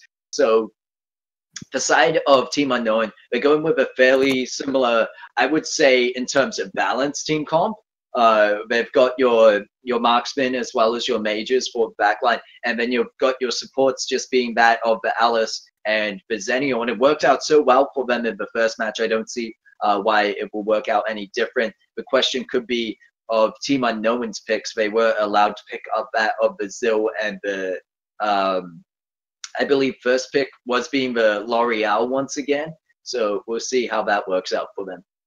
Well, maybe for the side of ExDee Gaming, what they're going to try to get at is for the early game, because we saw that in the late game, Alice's potential just went really just went down in general, and the only reason for it is because there's just no suitable frontliner as compared to, say, Team Unknown, right? Team Unknown, they've got enough CCs firstly, they've got good frontliners secondly. As for the side of ExDee Gaming, they have a CC, but they lack reliable frontliners. Granted, they are the much better team per se, but even then, you know, when it comes to the late game, you have enough damage, but then if you get bursted down even by the tanks or support by Team Unknown, it will be really, really troubling to go into that of the late game. Yeah, well, I think that's what ExDee were able to accomplish. They played the team comp the way it should be. In the early game, you saw a lot of roaming and rotations with the squad, of that being the Alice, Praetor, and I believe the Joker. And they were able to pick up kills that way because they didn't necessarily need a frontliner. They just frontlined with their damage output and that of Alice providing the shield to get them out there and get the kills nice and safely. But with that, you're right. We will have to see how they play it this game. I mentioned that's a fairly similar comp in terms of balance, and you can see the Zephyrus in their hands this time, which will also just mean that much more potential for them. But starting this game, it's interesting to see ExDee not going aggressive. They decide to just farm up in their own jungle this time. No invading really whatsoever. Yep, we saw a similar game like this from ExDee where they play a much more passive early game, and it's because of Cerberus, right? Cerberus on that Zephyrus really needs the level 4. You get the level 4, you get your death from above, you get your ultimate, you jump down. It's really a very good gank mechanic for the side of Zephyrus, and it's really hard to go up against. Early on, Superman pushing back that of Love Pain on the Natalia, getting a fair amount of damage onto them, almost got the second pushback as well. Could have been the kill secure early on, but they were able to dodge out with the being able to blink away from that. And we will see that now there's a bit of a rotation coming through from ExDee, and this is what I meant early on. Alice with one other member, usually the jungler from the side of ExDee, just rotating around the map with usually the mid laner once they've got pushed up in this sense, and that's what they're going to do here at the early game. But it is a 3v3 situation, and Blastoise on that Alice could be the first one to go down, trying to avoid and run away from the Cerberus. Meanwhile, chasing down that of the Zill, but doesn't have the damage, and double kill going over to Superman. They are going to catch out the Zenio in this fight as well, away from his turret, but I don't think they have the CC to quite get the kill. However, Team Unknown will quite happily take a 2-0 lead. Well, once again, I must repeat myself that letting Superman through, yes, you may be very, very comfortable playing up against Superman, but he is, after all, close to 100% ban. For the simple reason that he is a very, very good hero, very good initiator, and on top of that, just has got very good CC. Pushback, he basically has got 2 Valiant charges from Thane. So what would the side of ExDee actually expect letting Superman through? So the early game will be tough, but I'm sure ExDee Gaming would have what it takes to actually push through. I mean, after all, their team comp is really suited for that of the late game. You have Natalia, you have our favorite masochist on Natalia, and Natalia's damage really comes from cluster team fight when you chain your stun, your A into your ultimate, and then you have Alice with a silence so that the side of Unknown cannot quite do anything. So there's one thing that side of ExDee have to reconsider, doing a very, very good job chasing the cars away from the Abyssal Dragon. Yeah, and you can see that he's pushed right back under his service. Yawn, maybe trying to steal away the Abyssal, but he isn't going to get it today. It goes into the hands of Team Unknown. But meanwhile, top tower has been pressured by both that of Zenio and the Natalia. They will probably get that in return. Superman rotating up, but just a bit too late, and they don't have the commitment to do so. They don't want to tank it, at least, and they're just going to leave it on a low HP for now. But with that, it brings us back to the team comps and your talk about Superman kind of being like a secondary Thane in terms of the charge allowed to him. And I look alongside that with the Crash, you would think that Team Unknown actually have a very good gank potential team comp right here. And I'd like to see that being used. Crash jumping into that bush, noticing that Alice and Natalia are there. That's the thing. ExDee are also roaming about, so that's the cautionary factor that getting these ganks off are going to be that much harder because ExDee are always on the move. Yep, they are on the move, but they are basically just relying on their macro mechanics, right?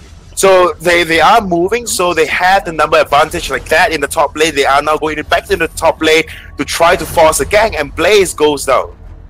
Yep, there's going to be the Superman falling. Really nothing he can do. 1v4. So much commitment of resources up into that top lane. But as you said, they let the Superman through, and this is their response to it. They're just going to make sure he doesn't get ahead at all, and that Zenial does instead. Because at that point, Zenial has much more opportunities to get ultimate down to rotate the team fights, especially if he's able to manage that lane well. And you can see Superman, he's in the mid lane, meanwhile his top is being pushed, and that tower is surely going to go down.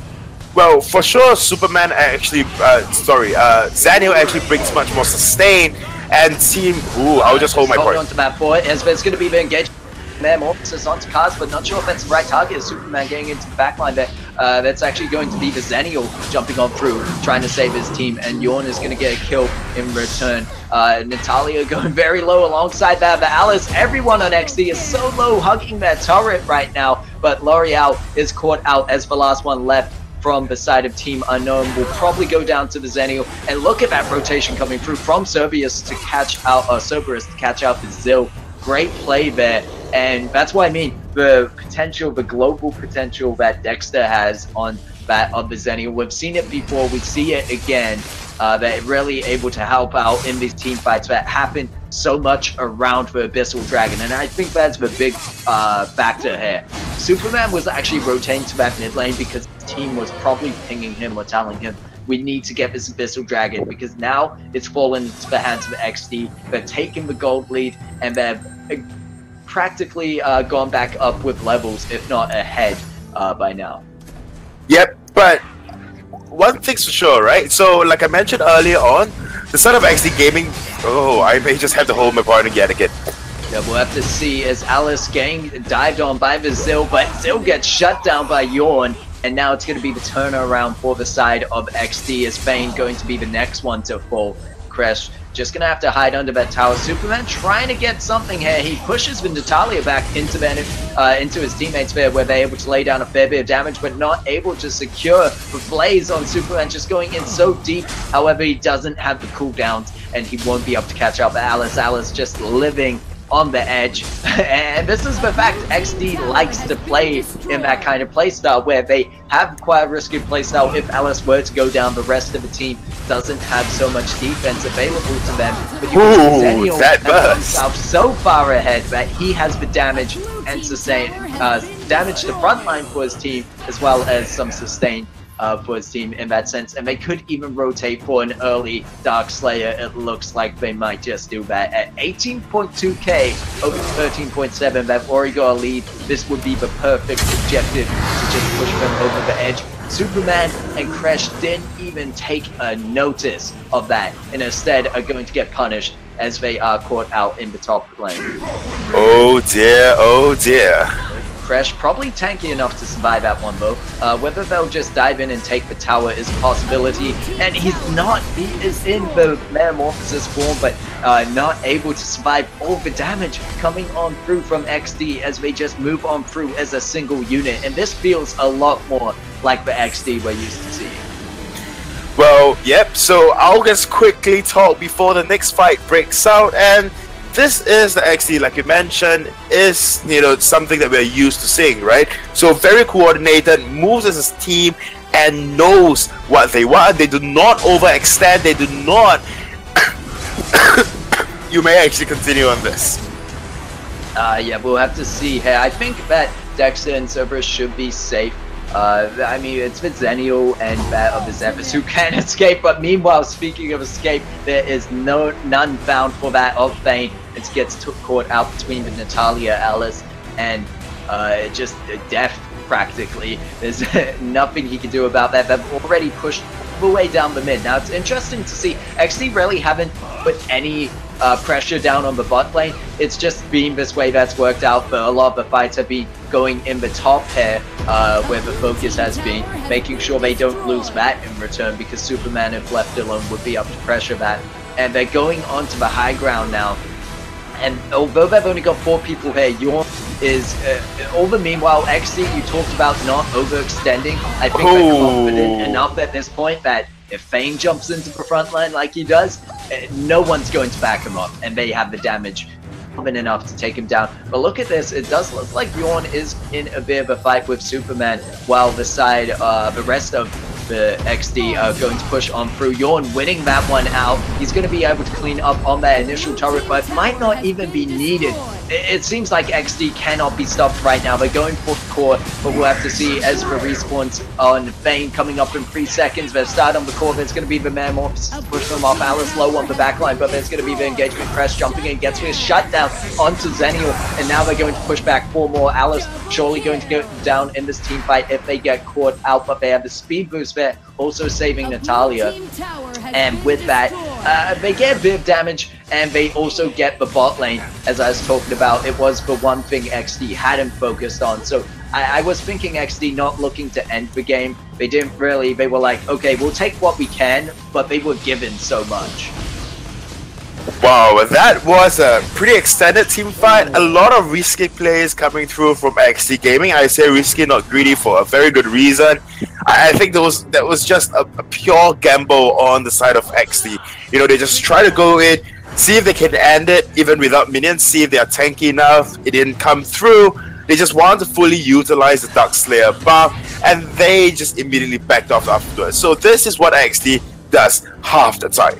And now they're moving on to the Abyssal Dragon as well. So with that in mind, ExDee's team comp, I said it earlier on that ExDee's team comp is just very paper, and they really need to work that early game. Yeah, it looks like Superman once again getting caught out position. Although he has a bit of mobility, it's not quite enough to escape a whole team comp of ExDee. So ExDee now with the mana advantage for another 30 seconds could push through to end this one. There's only 2 high ground towers left for the side of Team Unknown. You mentioned before with that push, they also had that Dark Slayer buff, and that's a big factor as to why they decided to, it wasn't greedy and it was simply just risky, and why I also mentioned they went to see how much they could get. And now they're going to go in for the second assault of that. Superman will be up in 3 seconds, so this could be a full 5v5 team fight we see for Team Unknown. They have to hold on to this one if they want to win, if they want a chance at winning, I should say, because ExDee very close to it. Instead, they're going to go on through this Crash with the ultimate, but no follow-up with the rest of the team. Xanthus diving onto the backline, able to pick up a kill onto that of the Crash, and he's going to go down, putting the Zale really low. And I believe that's L'Oreal in the front line. It's ExDee all over. They're going to win this one. They've got the core. They've got the game. 5-18, 39.5k gold over to 25.9. And you talked about that late game potential, as we saw there, Natalia just putting out immense damage. And it's just the ExDee. They played the same team comp in terms of balance for the first match, the second match. And I wouldn't be surprised if this is something we see in the finals. They try at least for the first game. Well, like looking at this last team fight itself, we saw that Superman is still down. Superman come back up, actually did an incredible push, cleared out the minion wave, came back. Natalia, the ultimate Metamorphosis is used not in the best position at all, but now we see that Crash goes in, no follow-up whatsoever, like mentioned earlier on, but Superman comes in with the push, but takes a little too much damage, and you see Yorn in the backlines just able to put down all that damage onto the core, and on top of that, as well as all the heroes as well, Natalia is basically in her own world. There was no address of the carries at all for the side of ExDee. Instead, a lot of times what we are seeing Unknown in the last team fight is that they just go in for the frontliners, like that of Alice, like that of Zeno, and try to take them out first, although the damage dealers are in the back. Yeah, well, with that, we did see, in fact, it was a bit of a difference there that Crash, it's the first game where they dived in, and once the Alice was down, there's no front line. Well, this time they had a bigger target to worry about, but Crash was on the side of XD, as well as that with Zephys, and that kind of front line is something to be worried about. The CC that comes out of that to start with, and then just the tank that was there as well. Oh, actually, it might be mistaken if Crash was on the side of, we had, yeah. Crash was on Unknown, yeah. Yeah, Unknown. So I was mistaken, but I was saying that Crash, it was up to him to really lay down the CC for Unknown, but it wasn't quite enough there, and Zephys was the one to be the front line to take down Crash. So my apologies, I corrected that. Yep, so for the side of Unknown, they had a very good draft going for them, right? They have very, very good, decent frontliners. They have the damage as well. They dropped the Yawn and picked up Zil and L'Oreal. So with these heroes, they have the burst, they have the damage, they can go in for the early assassination. On top of that, we have Superman as well. That team on the side of Unknown. Superman did well for himself. Let's all admit it, right? For the side of Unknown in the early game, they did well for themselves, right? Superman able to pick up 2 early game kills, a double kill for himself. But after which, the side of ExDee just picked up the game, picked up the pace, and just decided to just roam as a team and leaving Yawn in the bot lane. So they didn't go to the bot lane whatsoever because they didn't want any form of pressure in the bot lane up against a Yawn, because we can tell from the previous match, Yawn just cannot take pressure at all, and the only reason being is because Yawn cannot clear lane as fast. So what XD really just did was to pressure the bot lane, the top lane, leaving the bot top lane and the mid lane, leaving the bot lane untouched. Yeah, I think that we talked about that there. As soon as we saw the 4-man rotation just to take out Superman, you might think that's an excessive use of resource, but it was all a part of the plan all along, and we saw right up until the end game where they took the Dark Slayer, and they were able to push as a 4-man team, leaving Yawn to then catch up on the towers that ended leaving them for the win, because they also, in return, left Superman a lot of the time on his own, trying to split push. You could see he is caught out on the bot before that final fight, and then he did get back up, per se, but then his rotation all the way around behind the enemy team, I could understand the play. However, it didn't quite work out because the team fight was already halfway gone by the side of XD, who had chosen to engage. I mean, it was in their hands, so it is a bit of a risky play there instead of to stick with the rest of his team. Yep, so a quick rundown or a roundup of what happened today. The first match of the day, we had MeetYourMakers going up against NatusVanguard. Obviously, MeetYourMakers won that 2-0, and for the side and for our latest game, we had an ExDee Gaming. For some odd reason, I kept thinking it's Endless Gaming. So ExDee Gaming going up against Team Unknown. ExDee Gaming picked up the games pretty cleanly, 2-0. So MeetYourMakers and ExDee Gaming, they will be going into the finals that may be happening tomorrow. And then you have NatusVanguard and Team Unknown going for the 3rd place match that will be happening tomorrow as well. Yeah, so I'm really excited for this finals that's going to be coming through, because MeetYourMakers, they played so well. They had such a balanced team comp, and going up against ExDee Gaming, ExDee have tried to pull off this strat that we've seen today, and they did it successfully. But do you think that ExDee now, will they respect MeetYourMakers and they might decide to go for a more meta, more balanced, or are they going to continue with this kind of strategy and structure they've got with a very roaming-based team comp in the early game to help snowball them into the lead if possible? I mean, no matter what team comp that ExDee actually choose to go for, how they play is generally the roaming comp, right? So they have 3, they have 4, they just roam the whole map, pick up kills. It is an excessive use of resources, but if your other lane can lanes can make it. If you can secure objectives, it is equal goal distribution, equal experience distribution for the whole team. As we saw earlier on, ExDee Gaming had like 2 levels advantage, 3 levels advantage on top of the enemy. So that is one thing that, you know, MeetYourMakers have to realize. So MeetYourMakers, maybe going into tomorrow's match, have to rethink the team comp, maybe pick out something that would stop rotations or, you know, basically macro plays from happening in a map. Pick up heroes that can self-sustain, has got high CC, high burst as well for your carry. So maybe that is one thing that MeetYourMakers will have to consider going into tomorrow's match. But you know, I have a lot of faith for, you know, ExDee Gaming in general to be able to win this particular league itself for the 19,000 rupees, and on top of that, the 10,000 vouchers.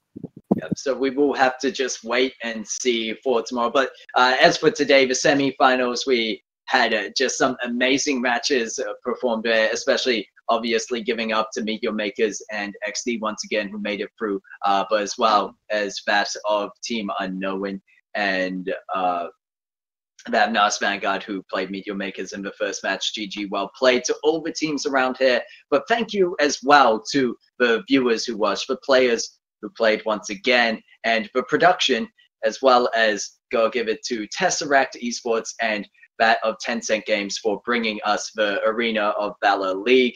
And, well, obviously to my co-caster, Luxuria, thank you for being here alongside me. But that is it for tonight, and we hope to see you again. Hope you enjoyed. Till then, take care.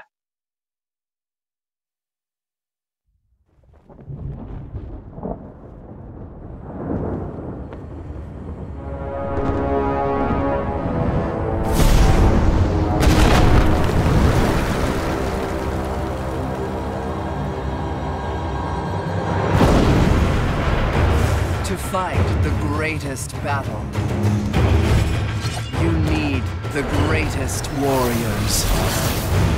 But heroes must be forged in ultimate combat, competing for the ultimate prize.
In the sky, gazing far into the night, I raise my hand to the fire, but it's no use, 'cause you can't stop it from shining through.